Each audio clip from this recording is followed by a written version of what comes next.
Further ado, it is time for Producer's Picks.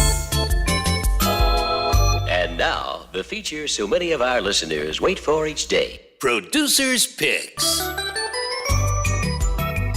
This is the part of the show where Jared Diglio, my producer, tells us all the stories that are on his mind. Jared, take it away. All right. Well, today is May 5th, Cinco de Mayo. Not the Mexican Independence Day, a common misconception. It actually celebrates the date of the Mexican Army's victory over France at the Battle of Puebla during the Franco-Mexican War. So there you go, a little history lesson. But I think it's a good time that we revisit a tweet from 5 years ago by candidate Donald John Trump at the time. Happy hashtag Cinco de Mayo. The best taco bowls are made in Trump Tower Grill. I love Hispanics. And do you remember the outrage, the onslaught, the wailing and the gnashing of this racist man for using the term Hispanic? And Donald Trump was evil orange man bad against culture, and he was a racist, and he was a this-ist, he was a that-ist. Yeah, this was really when Trump deranged people started to come out of the woodwork, because it was a situation where there wasn't anything particularly bad about it, but they lost their minds. They set their hair on fire. This was when they started. Every single thing was the worst thing they'd ever seen, and this was one of those times. Yes, well, I think because of this would be a good time to revisit President Jose Biden and his guffaws in the community. I just have one thing to say. Hang on here. All right.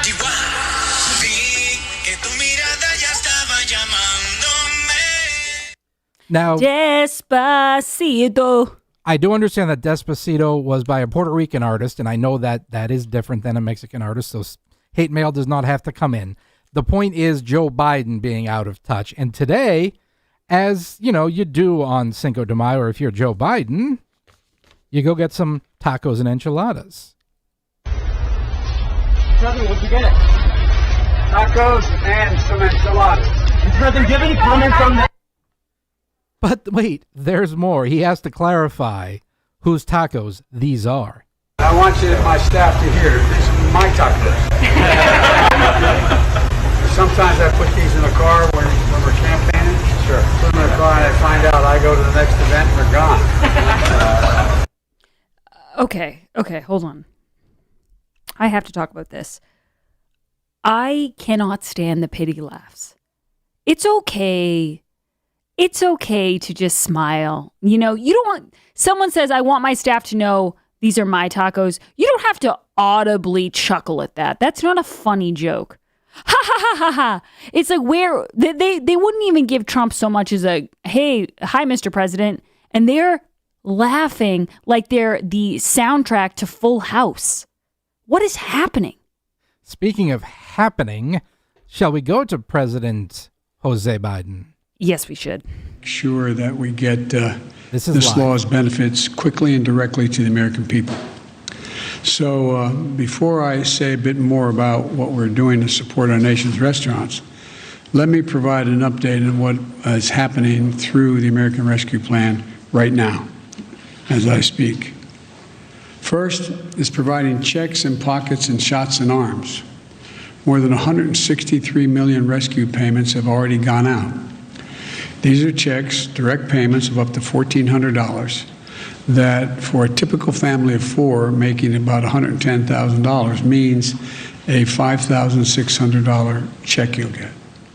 By the time all the money is distributed, more than 85% of American households will have received a check. The rescue plan is also funding vaccine administration and distribution. It's a big reason why we're able to administer over 220 million shots in my first 100 days, a pace unmatched by any other nation in the world, or in prior mass vaccinations in all of American history. You know, it's helped schools reopen safely.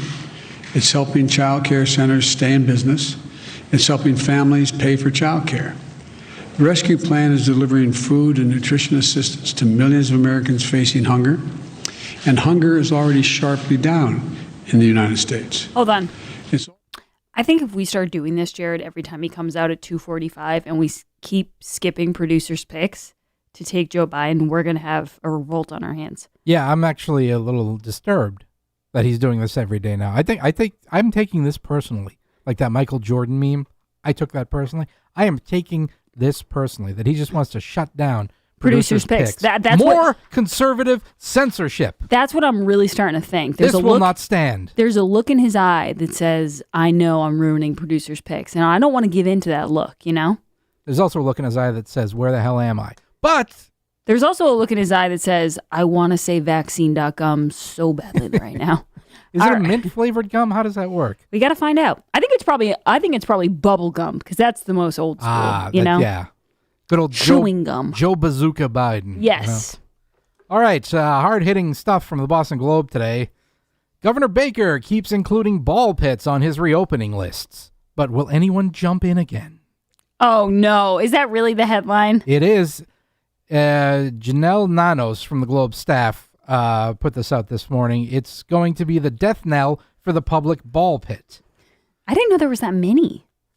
There's a lot of... Well, like I think Chuck E. Cheese has them. Yeah, and but... a lot of the places that have, like the furniture stores that have the walking wire thing. And this one, they actually talked to Andy Powell, the owner-operator of Urban Air Adventure Park, in front of a closed 4-lane American Ninja Warrior-style course.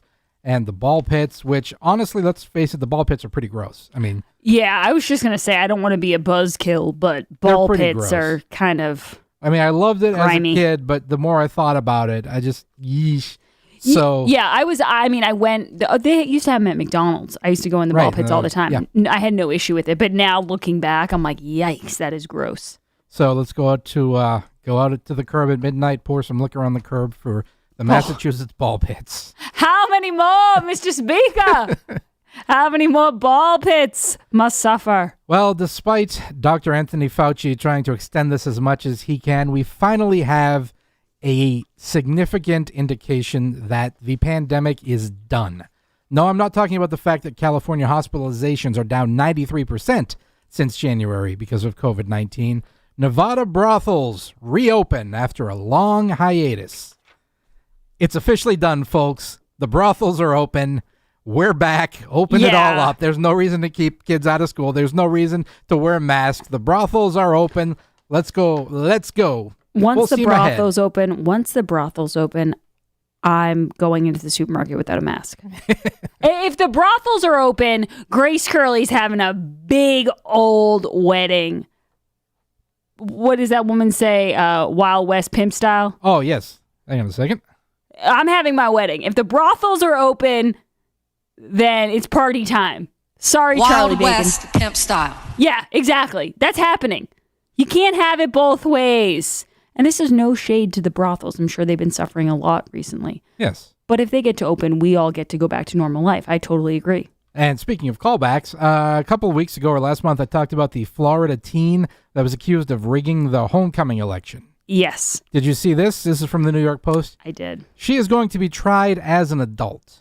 Now, here's my question with that. Remember the two girls who killed the Uber driver? I do. The 16-year-olds, yes. They were, Juan Williams called it a joyride, but they tried to steal they were trying to do a carjacking, and he wouldn't get out of the car, and they, sped away in the car, and he fell out onto the curb and died.